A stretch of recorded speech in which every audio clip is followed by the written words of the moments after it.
Welcome to our program, Vet2Vet. I'm Conrad Kaskowski. I'm with the Plymouth American Legion, and with me is Dwayne Wick, also with the Plymouth American Legion. I think the last few shows that we've done, we've talked about Dwayne being the county council district commander. Well, he isn't anymore.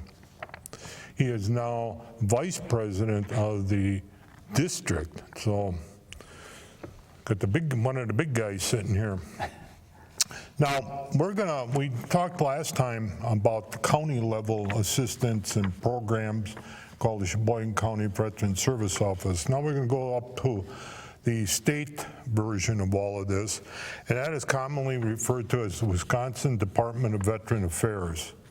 And that was started around 1945, and the reason being why this was done was because there was a lot of smaller agencies running around in the state, and of course 1945, the war is ending, going to be a lot of GIs coming out, and obviously going to need help.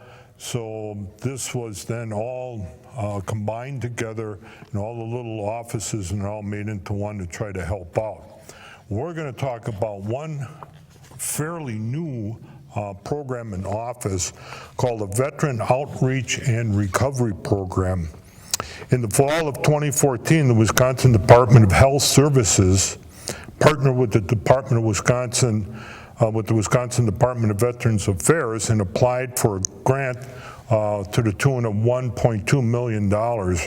And that was to provide mental health, substance abuse, services to homeless and or chronic homeless veterans in Wisconsin.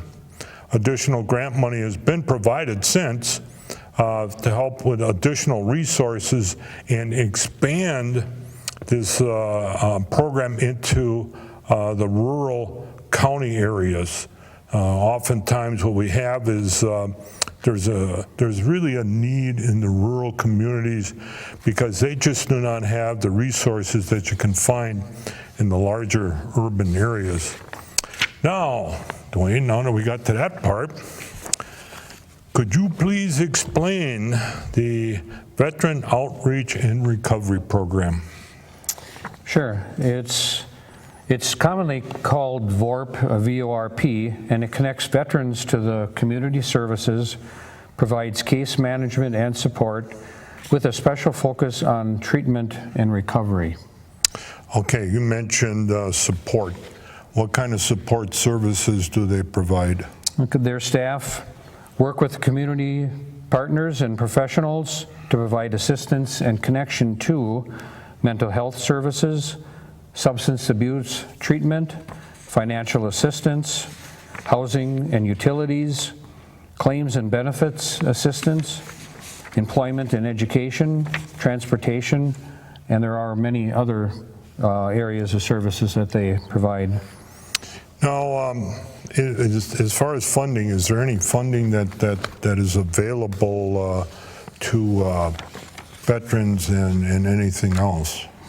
The funding may be available to assist in treatment and emergency services, and you can contact your field representative in your region.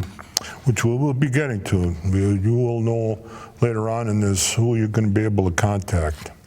Somebody that we personally know. You talked about education. So how does this program educate?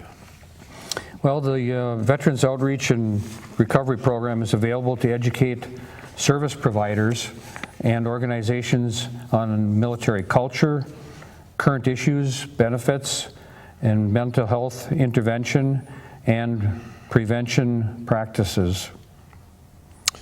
Well, okay, so now who does the Veteran Outreach and Recovery Program serve? Well, they will serve any component of the United States Armed Forces, including those that have previously served and continue to serve in the National Guard and Reserve. Now, as we know, if you have an organization, you set goals. And so this organization of the Veteran Outreach and Recovery Program, they must have set some goals. They have, they have a few goals here. First of all, they establish partnerships with mental health providers in the region. They work with local shelters to find temporary, transitional, and permanent housing. They establish a network that makes treatment options more accessible to rural veterans. They provide transportation to connect the veteran to the proper treatment, and follow-up. That treatment is continual and effective. And they also identify homeless veterans and provide information on housing or behavioral treatment services to those veterans. One of the things about this program where it comes in for a big assistance, well, when I was working with the Sheboygan County Service Office, and there was an office called the Veterans Service Commission, which actually that service commission goes back to the 1930s, and again saw fit to help out the World War I veterans, and this is where all of this evolved in. One of the things that comes into play is financial assistance, and oftentimes it's like now or pretty close to now. Right. And oftentimes what they do is they'll come into the county service office and lay it out and say, look, I'm really in a bind. I lost my job. I did this. My car broke down. I can't do that. One of the procedures in doing so, because we're talking taxpayer money, and we're all pretty well, we kind of safeguard that. So what happens is, one of the very first questions we ask is, have you contacted the Veterans Outreach and Recovery Program?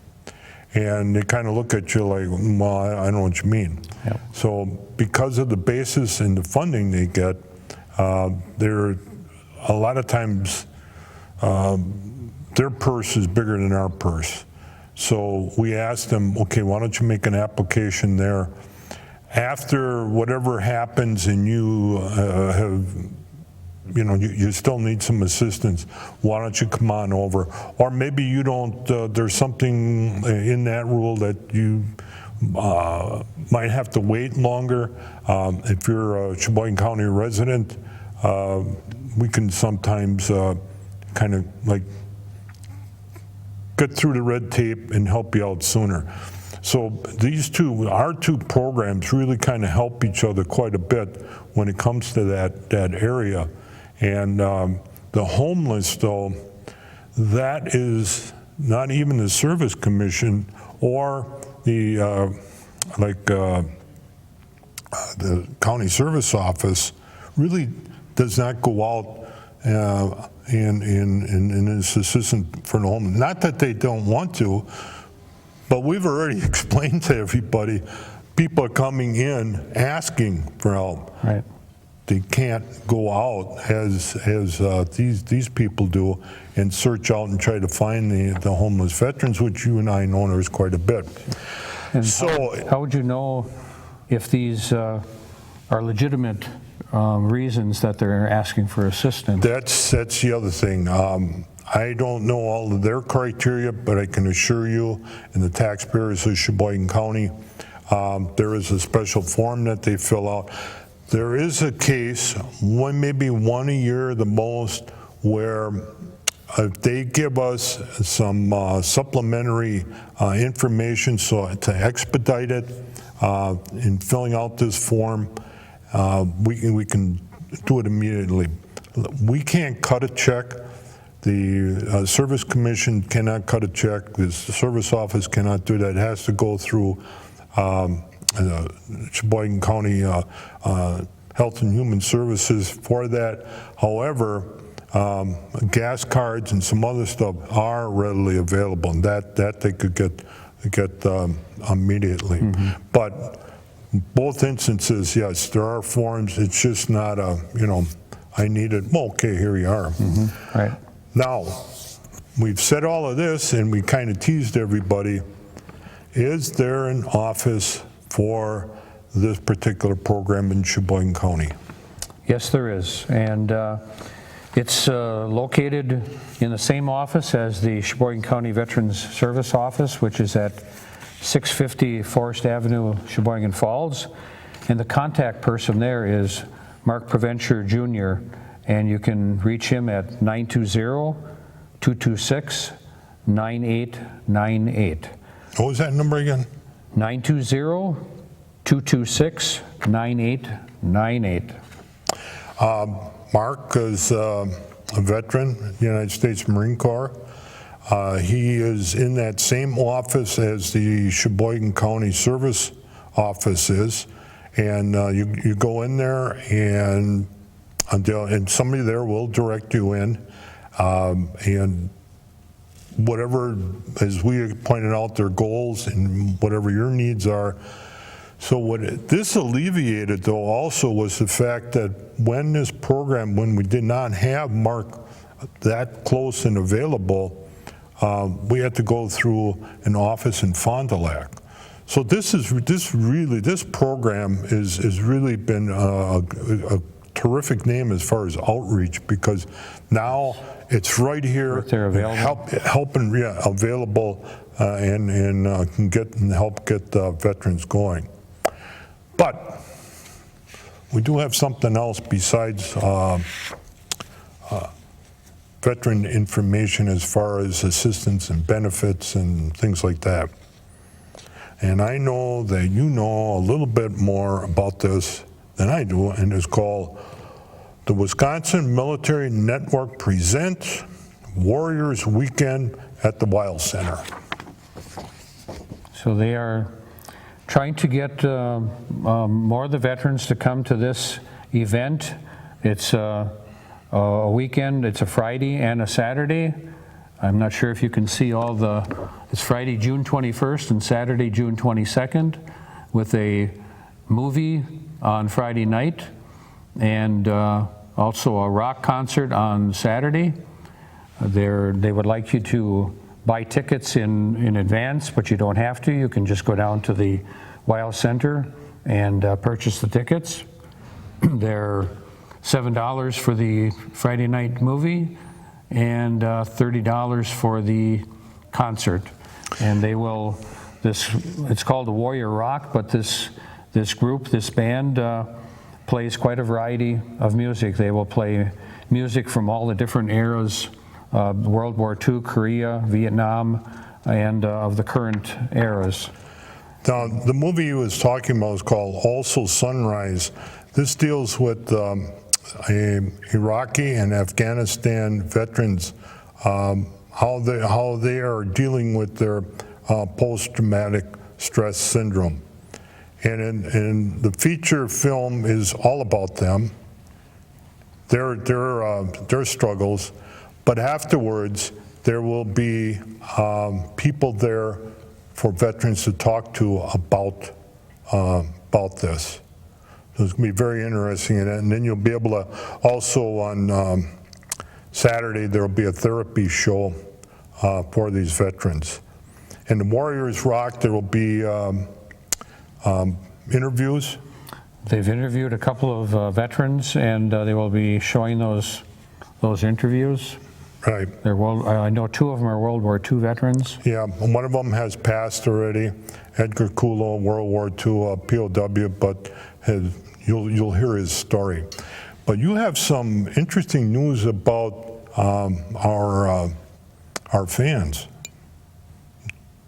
You were explaining to me earlier about we had an increase in viewership. Yes. I said I think our viewership went up by at least 20%, because I had another gentleman approach me and say that he watched us last week. So we're improving. We're getting out there. There we go. Again, thank you so much. I hope you found this informative, and we do plan on coming back. Stay tuned.